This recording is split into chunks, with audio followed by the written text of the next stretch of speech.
भारत में बढ़ती लगातार महंगाई को नियंत्रित करने के लिए भारतीय रिजर्व बैंक के गवर्नर शक्तिकांत दास की अध्यक्षता में मॉनेटरी पॉलिसी कमेटी ने रेपो रेट में बढ़ोतरी करने का निर्णय लिया है।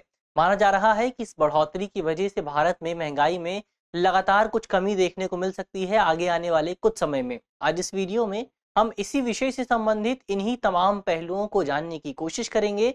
मेरा नाम है अक्षय और आपका स्वागत है दृष्टि आईएएस की इस नई वीडियो में। वीडियो शुरू करते हैं और सबसे पहले वीडियो की रूपरेखा को समझ लेते हैं, यानी उन बिंदुओं की बात कर लेते हैं जिनके माध्यम से हम अपनी चर्चा को आगे बढ़ाएंगे। तो वीडियो में सबसे पहले हम न्यूज़ यानी खबर की बात करेंगे, इसके बाद रिजर्व बैंक के हालिया निर्णय को समझेंगे और साथ ही इस बढ़ोतरी का क्या प्रभाव होगा, इसका कारण क्या है, ये बढ़ोतरी क्यों की जा रही है और इस संबंध में रिजर्व बैंक के सामने किस तरह की चुनौतियां मौजूद हैं। इन तमाम पहलुओं पर बात करेंगे और निष्कर्ष पर भी समझेंगे, निष्कर्ष को भी समझेंगे। एक प्रश्न पर भी बात करेंगे, प्रश्न जो है वो मेंस का होगा। आज की जो हमारी पूरी वीडियो है वो सामान्य अध्ययन प्रश्न पत्र 3 से संबंधित है और आप इसे भारतीय अर्थव्यवस्था और वृद्धि एवं विकास जैसे खंडों से जोड़कर देख सकते हैं। चलिए वीडियो शुरू करते हैं और सबसे पहले आज की हमारी न्यूज़ देख लेते हैं। आज की हमारी जो न्यूज़ है वो इंडियन एक्सप्रेस के एक्सप्लेन्ड सेक्शन से है। आज की हमारी खबर है आरबीआई हाइक्स की interest rate by 35 basis point, what does this mean.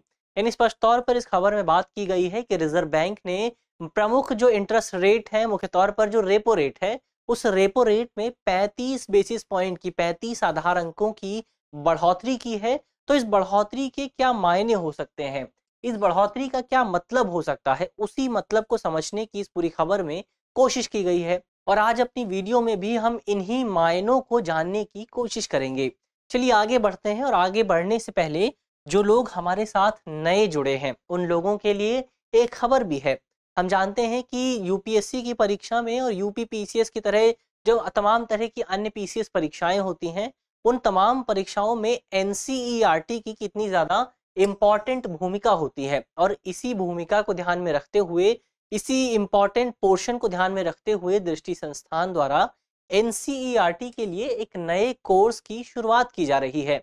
इस कोर्स का जो प्राइस है वो बहुत कम है, तकरीबन तुलनात्मक रूप से बहुत ज़्यादा कम है और इस कोर्स की तमाम तरह की विशेषताएं मौजूद हैं। जैसे आपको 450 से प्लस 450 से ज़्यादा घंटों की क्लासेस मिलेंगी और हर क्लास की जो अवधि है वो 2.5 घंटे के आसपास है और आप 2 साल तक असीमित तौर पर इसकी व्यू टाइम देख सकते हैं। आप 2 साल के भीतर कभी भी इस पूरी जो कोर्स है, कोर्स का लाभ उठा सकते हैं। तो इस कोर्स का लाभ उठाने के लिए, कोर्स में एडमिशन लेने के लिए आप हमसे हमारे नंबर पर संपर्क कर सकते हैं। कोर्स की शुरुआत 4 जनवरी 2023 से होने वाली है। तो ये तो आपके काम की बात हुई, कोर्स की बात हुई। अब आगे बढ़ते हैं और सबसे पहले रिजर्व बैंक के हालिया निर्णय की बात करते हैं। तो हाल ही में आरबीआई यानी भारतीय रिजर्व बैंक के तहत मौद्रिक नीति समिति यानी मॉनेटरी पॉलिसी कमेटी की एक बैठक आयोजित की गई और इस बैठक की अध्यक्षता की रिजर्व बैंक के गवर्नर शक्तिकांत दास ने और इसी बैठक के दौरान भारतीय अर्थव्यवस्था की मौजूदा स्थिति को ध्यान में रखते हुए रेपो रेट में 35 बेसिस पॉइंट की बढ़ोतरी का निर्णय लिया गया है और इस पूरी बढ़ोतरी के बाद भारत में रेपो रेट तकरीबन 6.25% पर पहुंच गया है। अब इस पूरे विषय पर विस्तार से चर्चा करने से पहले हमें ये जान लेना भी जरूरी है कि आखिर मौद्रिक नीति समिति होती क्या है और इसका काम क्या होता है। तो मौद्रिक नीति समिति को सबसे पहले सरकार द्वारा साल 2016 में गठित किया गया था। इस समिति में मुख्य तौर पर 6 सदस्य शामिल होते हैं और इस समिति का प्राथमिक कार्य भारत में मौद्रिक स्थिरता यानी मॉनेटरी स्टेबिलिटी सुनिश्चित करना होता है। यानी मोटे तौर पर हम कह सकते हैं कि ये जो समिति है ये मुख्य तौर पर भारत में महंगाई को नियंत्रित करने का काम करती है। इस समिति को हमने बात की तो 2016 में गठित किया गया था और ये समिति वर्तमान समय में आरबीआई के तहत काम करती है। तो ये तो समिति की बात हुई। अब आगे बढ़ते हैं और समिति के डिसीजन पर बात करते हैं। तो हमने बात की कि समिति का कार्य प्राथमिक तौर पर भारत में महंगाई को नियंत्रित करना है और इसी नियंत्रण के हिस्से के तौर पर इसी उद्देश्य को प्राप्त करने के लिए रेपो रेट में बढ़ोतरी की गई है। रेपो रेट में 35 बेसिस पॉइंट की बढ़ोतरी की गई है और इस बढ़ोतरी की सबसे विशेष बात यह है कि मौजूदा वित्तीय वर्ष में, जो वर्तमान वित्तीय वर्ष है, फाइनेंशियल ईयर है, इस फाइनेंशियल ईयर में रिजर्व बैंक की मॉनेटरी पॉलिसी कमेटी द्वारा अब तक 5 बार इस रेपो रेट में बढ़ोतरी की जा चुकी है। ये 5वीं बार है जब रेपो रेट में रिजर्व बैंक द्वारा बढ़ोतरी की जा रही है। इसके अलावा ये जो बढ़ोतरी है पूरी 35 बेसिस पॉइंट की, इस पूरी बढ़ोतरी के बाद रेपो रेट अगस्त 2018 के बाद से अपने सबसे ऊंचे स्तर पर पहुंच गया है, अपने सबसे अधिकतम स्तर पर पहुंच गया है। तो जाहिर तौर पर रिजर्व बैंक मौजूदा समय में भारत की जो स्थिति है वहां पर महंगाई को नियंत्रित करने के लिए तमाम तरह के प्रयास कर रहा है। इसके अलावा समिति ने अपनी रिपोर्ट में अपनी जो स्टेटमेंट जारी की गई उस रिपोर्ट में ये भी बताया कि जो वित्तीय वर्ष है भारत का, इस मौजूदा वित्तीय वर्ष में जो आर्थिक विकास दर है उसका जो अनुमान लगाया गया है, उस आर्थिक विकास दर के अनुमान में भी कुछ कमी की चिंता जाहिर की है।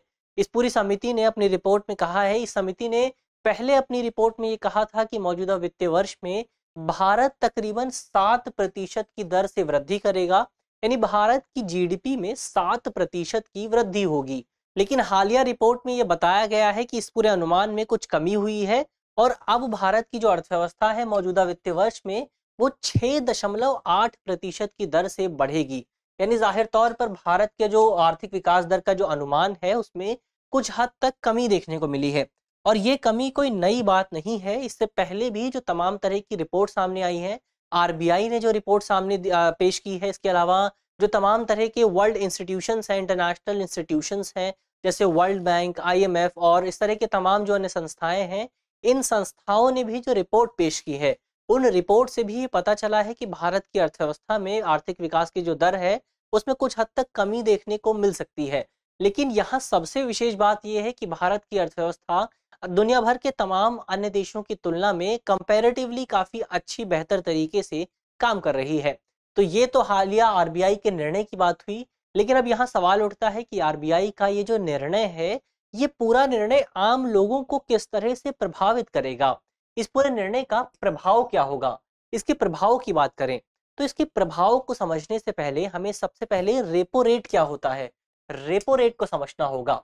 तो रेपो रेट को हम एक रेट के तौर पर, एक दर के तौर पर देख सकते हैं। ये वो दर होती है जिस पर कोई कमर्शियल बैंक जैसे कि आईसीआईसीआई बैंक या फिर एसबीआई, ये इस तरह की जो तमाम अन्य बैंक है, पंजाब नेशनल बैंक, इस तरह के जो तमाम अन्य बैंक हैं, वो बैंक जब रिजर्व बैंक से कुछ पैसा उधार लेते हैं तो इस उधार के बदले इन बैंकों को कुछ इंटरेस्ट भी देना पड़ता है।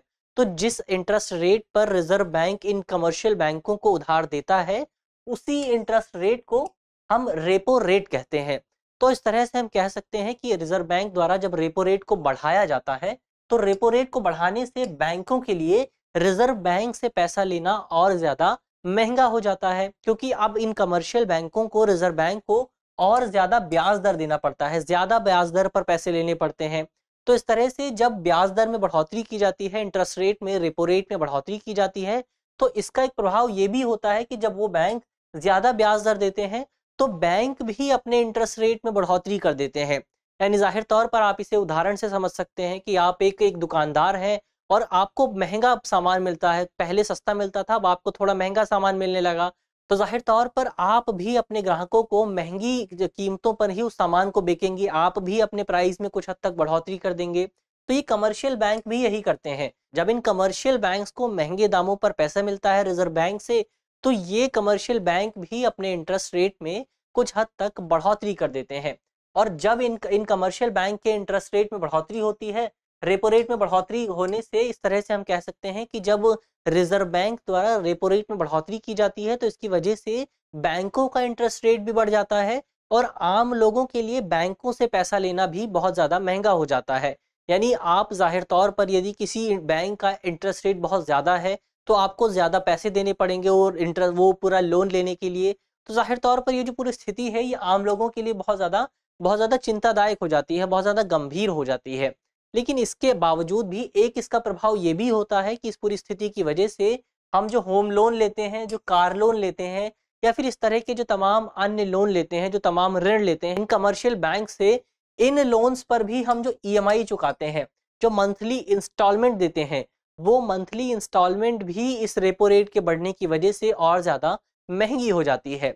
इसके अलावा इसका एक प्रभाव हमें अर्थव्यवस्था के हाउसिंग सेक्टर, और व्हीकल इंडस्ट्री पर भी देखने को मिलता है, क्योंकि जब बैंक अपना इंटरेस्ट रेट बढ़ा देंगे तो लोग घर खरीदने के लिए बैंकों से कम उधार लेंगे, कम लोन लेंगे, वाहन खरीदने के लिए कम लोन लेंगे। तो इसकी वजह से वाहन, ये जो पूरा हाउसिंग सेक्टर है और जो पूरा व्हीकल इंडस्ट्री है, इन दोनों इंडस्ट्रीज पर इसका सबसे ज्यादा प्रभाव देखने को मिलता है। तो ये तो नकारात्मक प्रभावों की बात हुई। इसका एक सकारात्मक प्रभाव भी होता है रेपो रेट बढ़ने का। इसका सकारात्मक प्रभाव ये होता है कि इसकी वजह से बैंकों में आपका जो पैसा जमा है, आपने जो पैसा बैंकों में जमा कर रखा है, उस पैसे पर आपको और ज्यादा इंटरेस्ट रेट मिलने लगता है। यानी बैंकों पर जो आपका जो ब्याज मिलता है बैंकों से आपको, उसमें और ज्यादा बढ़ोतरी हो जाती है। बैंक अपना इंटरेस्ट रेट बढ़ा देते हैं जो जिन लोगों ने बैंकों में पैसा जमा किया है उन लोगों के लिए। तो ये तो इसके प्रभाव की बात हुई, रेपो रेट की क्या प्रभाव हो सकते हैं इसके बढ़ने से। अब यहाँ सवाल उठता है कि आखिर रिजर्व बैंक इतनी ज्यादा स्तर पर रेपो रेट में बढ़ोतरी कर क्यों रहा है। हमने पहले ही बात की कि रिजर्व बैंक पिछले 5 बार से रेपो रेट में बढ़ोतरी कर रहा है। तो इसका कारण क्या है, आखिर रेपो रेट में इतनी ज्यादा बढ़ोतरी क्यों की जा रही है। तो इसका सबसे बड़ा कारण है भारत में लगातार बढ़ती महंगाई। और महंगाई को आर्थिक जो शब्द है महंगाई के लिए, वो शब्द है मुद्रास्फीति यानी इन्फ्लेशन। हम जानते हैं कि भारत में पिछले कुछ समय से लगातार मुद्रास्फीति की दर में बढ़ोतरी देखने को मिल रही है और मुद्रा इन्फ्लेशन की जो रेट है वो लगातार आसमान छू रही है, जो कि रिजर्व बैंक के लिए और खुद भारत सरकार के लिए एक बड़ी चुनौती बन गई है। और इसके अलावा ये पॉलिटिकल लिहाज से भी एक बड़ी चुनौती है, क्योंकि भारत में जल्द ही चुनाव आयोजित होने वाले हैं, जल्द ही अलग अलग क्षेत्रों में चुनाव हो रहे हैं। और यदि भारत में महंगाई इतनी ज्यादा होगी तो जाहिर तौर पर भारत सरकार को, केंद्र सरकार को जो एक राजनीतिक स्तर पर जो नुकसान हो सकता है, उस नुकसान का सामना करना पड़ेगा। और इसी नुकसान को कम करने के लिए भारत सरकार द्वारा लगातार रिजर्व बैंक पर इस महंगाई दर को कम करने का दबाव बनाया जा रहा है। लेकिन महंगाई दर में कुछ कमी देखने को नहीं मिल रही है। अब आप आंकड़ों पर नजर डालेंगे तो आपको पता चलेगा कि सितंबर महीने में भारत में महंगाई दर 7.4% पर मौजूद थी। और अक्टूबर महीने में हालांकि कुछ कमी देखने को मिली थी, लेकिन अक्टूबर महीने में भी जो महंगाई की दर थी वो 6.7% पर मौजूद थी। यानी जाहिर तौर पर भारत में महंगाई लगातार बढ़ती जा रही है। लेकिन ये आरबीआई के लिए चुनौती किस तरह से है उस पर बात करें तो यदि आप रिजर्व बैंक एक्ट 1934 के सेक्शन 45ZA पर नजर डालेंगे तो आपको पता चलेगा कि इस अधिनियम के माध्यम से, इस कानून के जरिए रिजर्व बैंक के लिए महंगाई की दर को, मुद्रास्फीति की दर को, इन्फ्लेशन रेट को 4% तक सीमित करना अनिवार्य कर दिया गया है। यानी रिजर्व बैंक के लिए यह अनिवार्य है कि भारत में जो महंगाई की दर है वो 4% के आसपास ही बनी रहे। यानी एक साल के भीतर किसी वस्तु की कीमत में जो बढ़ोतरी होती है, जो उसकी कीमत बढ़ती है, वो 4% से ज्यादा नहीं होनी चाहिए। उदाहरण के लिए किसी एक निश्चित वर्ष में किसी एक पेन की कीमत 100 रुपए थी, तो अगले साल रिजर्व बैंक के इस कानून के मुताबिक, भारत सरकार के इस कानून के मुताबिक, उस पेन की कीमत में केवल 4% की बढ़ोतरी होनी चाहिए। उस पेन को केवल 104 रुपए का होना चाहिए, इससे ज्यादा का नहीं होना चाहिए, ना ही इससे कम का होना चाहिए। क्योंकि इससे कम का होने पर भी अर्थव्यवस्था पर नकारात्मक प्रभाव पड़ेगा और इससे ज्यादा का होने पर भी अर्थव्यवस्था पर नकारात्मक प्रभाव पड़ेगा। लेकिन इसके बावजूद भी इस अधिनियम के जरिए रिजर्व बैंक को +-2% का एक टॉलरेंस बैंड भी दिया गया है। यानी ये तय किया गया है कि कुछ निश्चित महीनों में, कुछ एक विशेष महीनों में ये जो इन्फ्लेशन का रेट है ये 2% पर भी जा सकता है और 6% पर भी जा सकता है।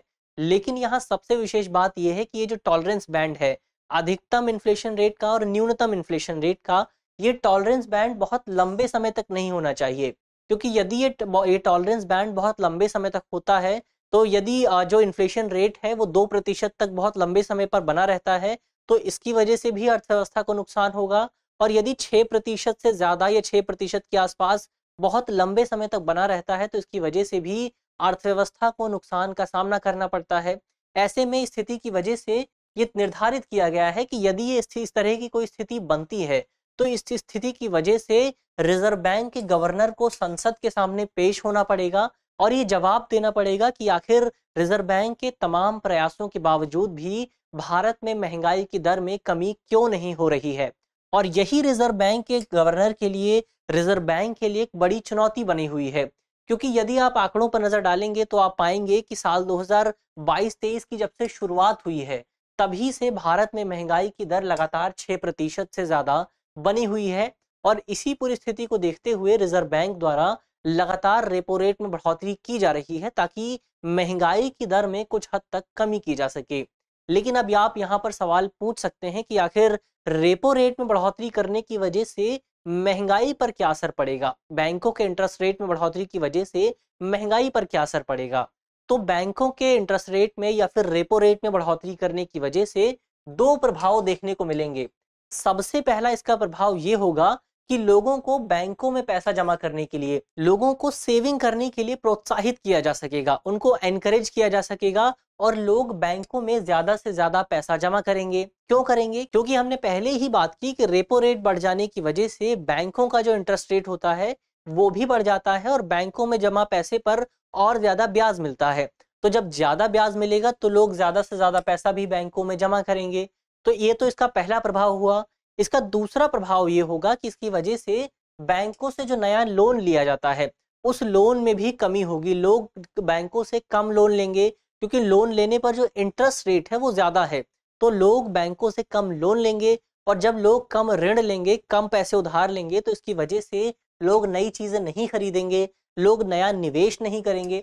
और जब अर्थव्यवस्था में नई चीजें नहीं खरीदी जाएंगी, नया निवेश नहीं होगा तो इसकी वजह से समग्र तौर पर अर्थव्यवस्था की जो एग्रीगेट डिमांड है उस एग्रीगेट डिमांड में, उस मांग में कुछ हद तक कमी देखने को मिलेगी। और जब मांग कम होगी तो इसकी वजह से आर्थिक गतिविधियां अपने आप कम हो जाएंगी और आर्थिक गतिविधियों की वजह से अर्थशास्त्र का सीधा सा नियम है कि जहां पर किसी वस्तु की मांग में कमी आती है तो जाहिर तौर पर वहां पर उस वस्तु की कीमत भी गिर जाती है।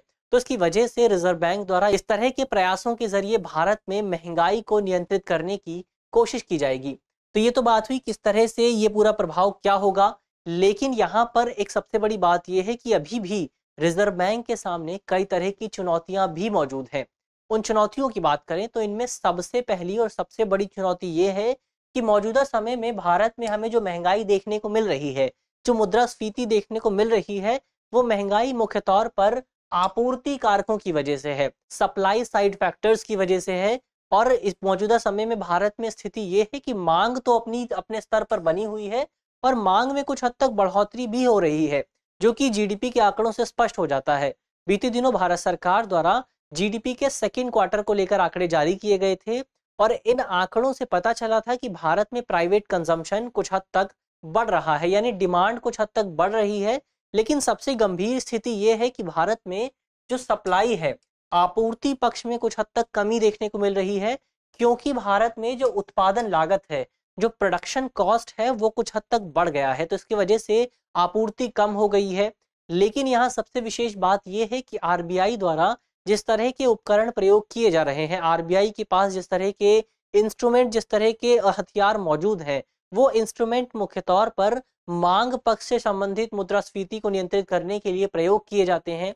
तो इस तरह से आरबीआई के पास आपूर्ति कारकों के ऊपर कोई भी नियंत्रण मौजूद नहीं है, आपूर्ति कारकों से संबंधित कोई भी इंस्ट्रूमेंट मौजूद नहीं है। तो आरबीआई के जो प्रयास हैं और अर्थव्यवस्था की जो स्थिति है, उनके बीच एक मिसमैच देखने को मिल रहा है, एक अनबैलेंस्ड स्थिति देखने को मिल रही है। तो ये तो एक सबसे पहली चुनौती हुई और यही वजह है कि इसी वजह से, क्योंकि दोनों के बीच एक असंतुलन है और यही असंतुलन वो कारण है जिसकी वजह से 5 बार रेपो रेट में बढ़ोतरी करने के बावजूद भी रिजर्व बैंक अभी तक भारत में महंगाई को नियंत्रित करने में सफल नहीं रहा है। तो ये तो इसकी पहली चुनौती हुई, पहला प्रभाव हुआ। इसके अलावा दूसरी सबसे बड़ी चुनौती ये है कि रेपो रेट में लगातार बढ़ोतरी करने की वजह से हमें इसका कुछ नकारात्मक प्रभाव, भारत की अर्थव्यवस्था पर इसका कुछ नकारात्मक प्रभाव भी देखने को मिल रहा है। क्योंकि जाहिर तौर पर जब रेपो रेट में बढ़ोतरी की जाती है तो इसकी वजह से आर्थिक गतिविधियां कम हो जाती हैं। जब डिमांड कम होती है तो आर्थिक गतिविधियां कम हो जाती हैं और जब आर्थिक गतिविधियां किसी अर्थव्यवस्था में कम हो जाती हैं, इकोनॉमिक एक्टिविटीज रुक जाती हैं, तो इसकी वजह से उसके आर्थिक विकास पर प्रभाव देखने को मिलता है। और जाहिर तौर पर भारत की अर्थव्यवस्था को लेकर पिछले कुछ समय में जो आंकड़े सामने आए हैं, उन आंकड़ों से भी स्पष्ट होता है कि भारत की अर्थव्यवस्था की आर्थिक विकास की जो दर है, उस दर में कुछ हद तक कमी देखने को मिल रही है। तो ये तो बात हुई कि चुनौतियां क्या क्या मौजूद हैं। अब अंत में निष्कर्ष की बात कर लेते हैं। तो निष्कर्ष के तौर पर हम कह सकते हैं कि भारत की मौजूदा स्थिति को देखते हुए भारत की मौजूदा आर्थिक स्थिति को देखते हुए अधिकांश विशेषज्ञों द्वारा ये बताया जा रहा है कि मौजूदा समय में रिजर्व बैंक द्वारा रेपो रेट में कुछ हद तक और ज्यादा बढ़ोतरी की जाएगी और फरवरी 2023 तक भारत में रेपो रेट 6.5% तक पहुंच जाएगा, जो कि वर्तमान में 6.25% पर मौजूद है। हालिया बढ़ोतरी के बाद ये 6.25% पर पहुंच गया है। इसके बाद ये उम्मीद जताई जा रही है कि इसकी वजह से भारत में जो इन्फ्लेशन रेट है वो निर्धारित सीमा के भीतर लाया जा सकेगा। तो इसकी वजह से जब ये निर्धारित सीमा के भीतर आ जाएगा, जब महंगाई में कुछ हद तक कमी हो जाएगी, तो इस पूरे रेपो रेट को इसी स्तर पर पूरे 1 वर्ष तक बरकरार रखा जाएगा, ऐसा विशेषज्ञों द्वारा कहा जा रहा है। लेकिन यहाँ पर सबसे बड़ी चिंता का विषय ये है कि यदि ये जो इन्फ्लेशन का रेट है इस तरह के तमाम प्रयासों के बावजूद भी उस निर्धारित सीमा के भीतर नहीं आता है, तब रिजर्व बैंक द्वारा क्या किया जाएगा? क्योंकि यदि रिजर्व बैंक इस बार भी बढ़ोतरी कर देता है, अगली बार भी रेपो रेट में कुछ बढ़ोतरी हो जाती है, तो रिजर्व बैंक के बाद रेपो रेट में और ज्यादा बढ़ोतरी करने के लिए कोई स्पेस नहीं बचेगा।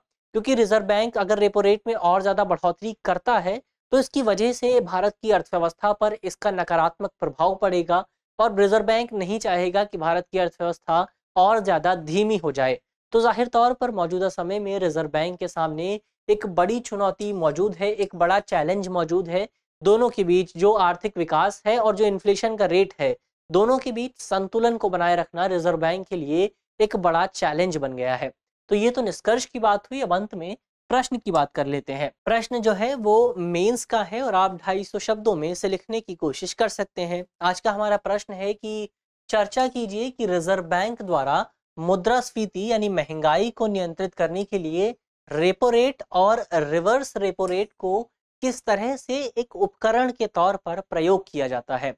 यानी आपको बताना है कि रिजर्व बैंक के पास जो 2 उपकरण मौजूद हैं, इसके अलावा कई अन्य तरह के उपकरण भी मौजूद हैं।